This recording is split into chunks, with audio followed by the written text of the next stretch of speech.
आज की चर्चा एक बहुत ही दुखद खबर से शुरू कर रहे हैं हम। जानी मानी अभिनेत्री और मॉडल शेफाली जरीवाला, जिन्हें कई लोग कांटा लगा गर्ल के नाम से जानते हैं, उनका 27 जून 2025 को अचानक निधन हो गया। वो सिर्फ 42 साल की थी। जी, ये खबर वाकई काफी दुखद और चौंकाने वाली है, इतनी कम उम्र में। हाँ बिल्कुल।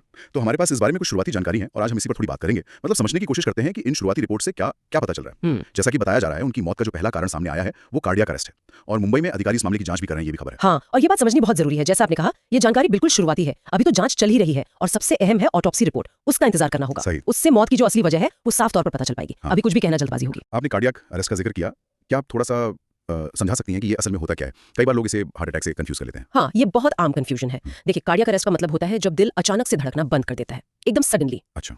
ये असल में दिल के इलेक्ट्रिकल सिस्टम में गड़बड़ी की वजह से होता है। दिल जो पंप करता है वो रुक जाता है। ओके। जबकि हार्ट अटैक वो तब होता है जब दिल के किसी हिस्से में खून का बहाव रुक जाता है, किसी ब्लॉकेज की वजह से। इससे दिल की मांसपेशी को नुकसान पहुंचता है।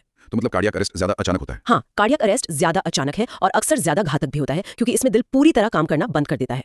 हार्ट अटैक में दिल धड़कता रहता है, पर उसका एक हिस्सा डैमेज हो रहा होता है। अच्छा ठीक है, ये समझना जरूरी था। अब जो शुरुआती रिपोर्ट्स आ रही हैं, उनमें कुछ और बातों का भी जिक्र है, जैसे शायद कोई उपवास या किसी दवा का सेवन। इस पर क्या कहेंगी? देखिए, ऐसी दुखद घटनाओं के बाद अक्सर शुरुआती रिपोर्ट्स में कई तरह की बातें, कई एंगल सामने आते हैं। हाँ, होता है। तो इस मामले में भी ये उपवास और किसी दवा के संभावित रोल का जिक्र आया है, लेकिन मैं फिर से यही कहूंगी कि ये सिर्फ शुरुआती अटकलें हैं। मतलब इनका अभी कोई पुख्ता आधार नहीं है। तो ये बस संभावनाएं हैं जिन पर जांच होगी, यही ना? हाँ बिल्कुल, जांच में इन सभी पहलुओं को देखा जाएगा। ये स्टैंडर्ड प्रोसीजर है, लेकिन ये जरूरी नहीं कि इनका कोई सीधा संबंध निकले ही।